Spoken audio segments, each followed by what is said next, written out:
कुछ एक्सरसाइज कर लें, आपकी जो बुक है उसी से हम कुछ क्वेश्चंस जो हैं वो पिक कर लेते हैं और उन सवालों को सॉल्व करने की कोशिश करते हैं। ठीक है, बाज़ क्वेश्चंस इतने आसान हैं कि हमें उनको जो है वो मेरे ख्याल में देखने की भी ज़रूरत नहीं है। पहला क्वेश्चन जो है जो हम करेंगे उसमें हमसे ये पूछा गया है कि आप जो है वो एक सेट दिया हुआ है। So let's call it question. It's 3 in your textbook. Exercise 1.1. Question है कि if we have a set x, y, z and t, find the power set. No, it says write down all the subsets. ठीक है, अच्छा जनाब, इसमें सिर्फ आपको क्या करना है, इसमें आपको सारे जो सबसेट्स हैं इसके वो लिस्ट कर देने। चलें पहले सेट को एक नाम भी दे देते हैं ताकि इसको हम उस नाम से पुकार सकें। अगर सेट का नाम जो है, लेबल जो है वो ए है, तो ओ ऑफ ए कितना हो गया, कितने एलिमेंट्स हैं इसके अंदर, इसमें 4 हैं। तो जो सबसेट्स हैं, नंबर ऑफ सबसेट्स वो कितने हो गए, याद करें कि हमारे पास एक छोटा सा फार्मूला था टोटल नंबर ऑफ सबसेट्स का। वो क्या था, वो था 2 to the power n। इसका मतलब है कि हमारे पास यहाँ पर जो है वो 16 एलिमेंट्स होने चाहिए, 16 सबसेट्स होने चाहिए इस सेट के। उनको हम लिस्ट कर देते हैं। हमेशा हम शुरू करते हैं नल सेट से, एम्प्टी सेट से, फिर सारे सिंगलटन सेट्स जो हैं वो हम ले लेते हैं। ठीक है, तो हम ये सारे सिंगलटन सेट्स जो हैं वो यहाँ पे लिख रहे हैं, कर्ली ब्रैकेट, और फिर हमारे पास टी। फिर हम जो है वो लिख लेते हैं सारे ऐसे सेट्स कि जिसमें 2 एलिमेंट्स हैं। ठीक है, तो 6 हो गया हमारा एक्स वाई, 7 हो गया एक्स जी, 8 हो गया हमारा एक्स टी, उसके बाद हमने y से वाई जी। ठीक है, ऑर्डर इंपॉर्टेंट नहीं है इसलिए एक्स वाई वाई एक्स एक ही सेट होगा, हम इसको दो बार शामिल करने की ज़रूरत नहीं है। वाई टी, ठीक है, फिर उसके बाद 10 हो गए, 11, we are almost there. Y से शुरू किया था जेड टी। ठीक है जनाब, अब हमारे जो हैं एग्जॉस्ट हो गए सारे 2 एलिमेंट्स वाले सेट। अब हम देखते हैं 3 एलिमेंट्स के साथ जितने सेट्स हम कंस्ट्रक्ट कर सकते हैं, एक्स वाई जी। 13 हो गया एक्स वाई टी। ठीक है, 14 हो जाएगा हमारा वाई जी टी। ठीक है, एक हम बीच में जो है वो छोड़ भी गए हैं, वो हम ले सकते हैं X G N T. And then finally 16 जो है वो हमारा ये पूरा सेट जो खुद है ये भी अपना सबसेट है बाय डेफिनेशन, इम्प्रॉपर सबसेट। ठीक है, तो इस तरह से हमारे पास ये 16 जो है वो सारे के सारे सबसेट हमने लिख लिए। चलें आगे चलते हैं, एक और सवाल कर लेते हैं। अच्छा, इसी सवाल का जो है एक और पार्ट जो है वो ये, उसमें एक सेट दिया हुआ है और कहा गया है कि आप इसका पावर सेट जो है वो बना लें। पावर सेट में आपको क्या करना है कि ये सारे इसी तरह से सबसेट्स जो हैं वो कंस्ट्रक्ट करने, लेकिन उन सबको एक और सेट के अंदर, यानी आप अगर मेंबर्स के तौर पे ऐड कर दें तो ये सवाल जो है वो सॉल्व हो जाएगा। ठीक है जनाब, अब जो है इन्होंने एक और सवाल किया है जो बड़ा इंटरेस्टिंग सवाल है, क्वेश्चन नंबर 4। क्वेश्चन नंबर 4 में ये कहा गया है कि शो दैट, ठीक है,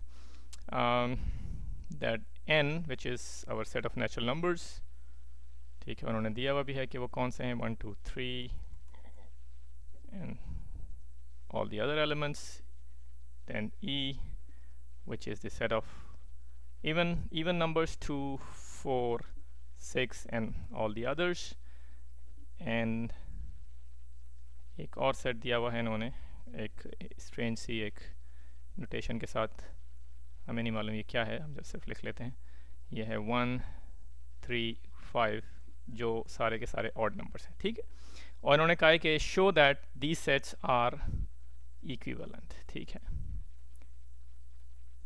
अच्छा, यानी हमें इक्विवेलेंट सेट्स की डेफिनेशन याद करें। इक्विवेलेंट सेट की डेफिनेशन ये है कि अगर सेट के मेंबर्स जो हैं वो सेम है, नंबर ऑफ द एलिमेंट्स, तो हम उनको इक्विवेलेंट सेट्स कह सकते हैं। इन अदर वर्ड्स जो हमसे पूछा गया है वो ये कि शो दैट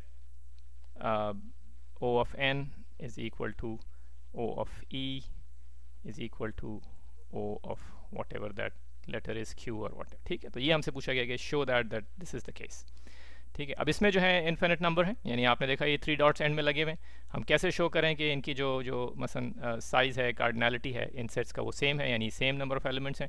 उसके लिए जो एक ट्रिक यूज़ की जाती है वो ये कि अगर आप ये शो कर दें कि इन सारे सेट्स में यानी n और e मसलन किसी भी अगर हम ये शो कर दें, फ़र्ज़ करें कि o जो है ऑफ n जो है वो is equal to o of e, और एक और दूसरा सवाल हम ये शो कर दें, दूसरे सवाल में सॉरी और दूसरे सवाल में हम ये शो कर दें कि o ऑफ n जो है it's also equal to o of q, तो हमें मसलन ये वाला पार्ट जो है ये शो करने की ज़रूरत नहीं है। ठीक, तो ये कैसे शो करें हम कि o ऑफ n जो है वो o ऑफ e के बराबर है, यानी हर एलिमेंट जो n के अंदर है उसका एक करस्पॉन्डिंग एलिमेंट जो है वो e के अंदर मौजूद है। ठीक है, तो मैंने अभी आपको जवाब बता दिया किस तरह से करना है। ट्रिक जो है हमारी वो ये है कि हम अगर एक मैपिंग शो कर दें कि for every element in n there is an element in e, ठीक है ना। सो अगर एक मैपिंग जो है 1 to 1 जो है अगर हम शो कर दें तो वो एक इनडायरेक्ट मेथड होगा ये बताने का कि दोनों के नंबर ऑफ एलिमेंट्स जो हैं वो सेम है। वो मैपिंग क्या है? वो मैपिंग ये है कि for every element i in n, ठीक है, यानी मैं आपको ये उसकी जो मैपिंग है वो लिख के दिखा रहा हूँ। For every i in n there will be a 2i in e, ठीक है ना। आप देख लें, आप पहला एलिमेंट n का उठाएं वो है 1, 2i क्या हो जाएगा 2 हो जाएगा। आप सेकंड एलिमेंट उठाएं 2i क्या हो जाएगा 4 हो जाएगा। तो फॉर एवरी एलिमेंट जो आप i से पिक करेंगे n से, उसका ट्वाइस जो है वो एलिमेंट आपको करस्पॉन्डिंग एलिमेंट जो है वो e के अंदर मिल जाएगा। And this is the mapping and it shows that for every element of n there is an element in e, therefore the number of elements in n is equal to the number of elements in e। और अब आपको आसानी के साथ जो है आप ये दूसरा सवाल भी हल कर सकते हैं। इसमें आपको क्या शो करना है? इसमें आपको ये शो करना है कि for every i in n, ठीक है, 2i minus 1 is in q, ठीक है। अब 2i मसलन फॉर i जो है if i is equal to 1, 2i minus 1 जो है this will be what? It will be 2 minus 1 1. If I is equal to 2, 2i जो है that will be 3. If I is equal to 3, 2i will be equal to 5, ठीक है ना। तो for every element in n which is represented as i, 2i minus 1 जो है वो mapping होगी for the elements in q, और this is the proof, this is it, ठीक है ना। आगे चलें, एक और सवाल और कर लें। इसमें पूछा गया है हमसे कि अगर हमारे पास दो सेट्स हैं, let S be equal to 1 2 10 20 and T जो है वो है A B C and D, then show that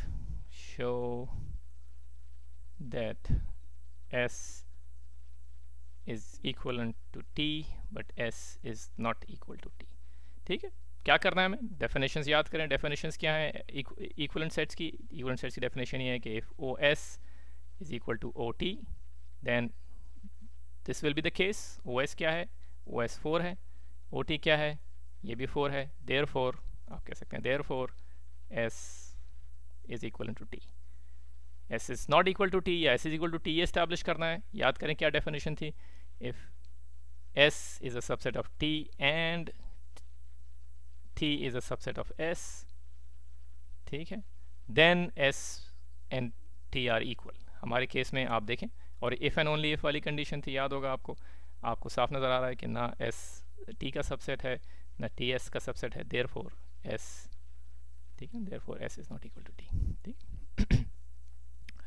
चलो ना एक और सवाल हमको यहाँ पे इरेज करना होगा ये अपना सारा, तो इरेज कर लेते हैं हम सारे, ठीक है। और इसमें जो है सवाल में हमसे पूछा गया है कि which of the following sets are null sets, which, ये है क्वेश्चन नंबर 6 बुक में आपके, which of the following sets are null sets, ठीक है। नल सेट्स क्या होते हैं? जिसके कोई एलिमेंट्स नहीं होते। तो हमें सिर्फ ये देखना है कि जो हमारी डेफिनेशन है दी हुई है इन क्वेश्चंस के अंदर, उसमें कोई ऐसा यानी एलिमेंट है कि जो उसको सेटिस्फाई करता है या नहीं करता। मसलन पहली कंडीशन है कि एक मेंबर जो है आपके इस सेट के एक्स होंगे such that x square is equal to 16, यानी अगर स्क्वायर करें तो 16 रिजल्ट आना चाहिए, and 2x is equal to 4। सिंपल, आपको दो इक्वेशंस दी हुई हैं, आपसे सिर्फ ये पूछा गया है कि इन इक्वेशंस को आप सॉल्व करके क्या x की कोई वैल्यू निकाल सकते हैं। x इज 2x, हम 2x इज इक्वल टू 4 से हम x की वैल्यू जो है वो निकाल लेते हैं 2, और फिर इस x को हम जो है वो x स्क्वायर में जाके जो है अगर इक्वेट करें तो हमें पता चलता है कि ये हमें 4 मिलेगा, which is not equal to 16। Therefore no such x exist, ठीक है, जो इस कंडीशन को सेटिस्फाई करे। Therefore a is a null set, क्योंकि इसमें कोई ऐसा x हमें दुनिया में नहीं मिल सकता कि जो इन दोनों इक्वेशंस को जो है सेटिस्फाई करता हो एक ही वक्त के अंदर, ठीक है। पार्ट 2 जो है इसका, वो हमसे ये पूछ रहा है कि एक और सेट है b, उसके मेंबर्स बताइए कि हैं या नहीं है, यानी ये नल सेट है या नहीं है। b की डेफिनेशन है x such that x plus 6 is equal to 6। हमने अगेन इस इक्वेशन को सॉल्व करेंगे तो हमें क्या मिलेगा, x हमें मिल जाएगा 0, क्योंकि 6 जो है वो लेफ्ट हैंड साइड से जब हम रिमूव करेंगे तो -6 हो जाएगा, राइट हैंड साइड के ऊपर 6 - 6 0। तो only value of x that satisfies this condition is 0। Therefore this set has one element 0 and it is not null या नॉट एम्प्टी। देखें, इसको ज़रा ख्याल रखिए, ये एक सेट है जिसके अंदर एक एलिमेंट है जो 0 है। तो ये वाली सिचुएशन नहीं है कि जहाँ पर हमारे पास एक सेट हो जिसमें कोई भी मेंबर ना हो, ठीक। मेरा ख्याल है इतना काफ़ी। आप जो है वो और सवालात बहुत सारे ऐसे हैं कि जो खुद से हल कर सकते हैं। दोबारा मुलाकात होती है आपसे, जाइए जाके मज़े कीजिए।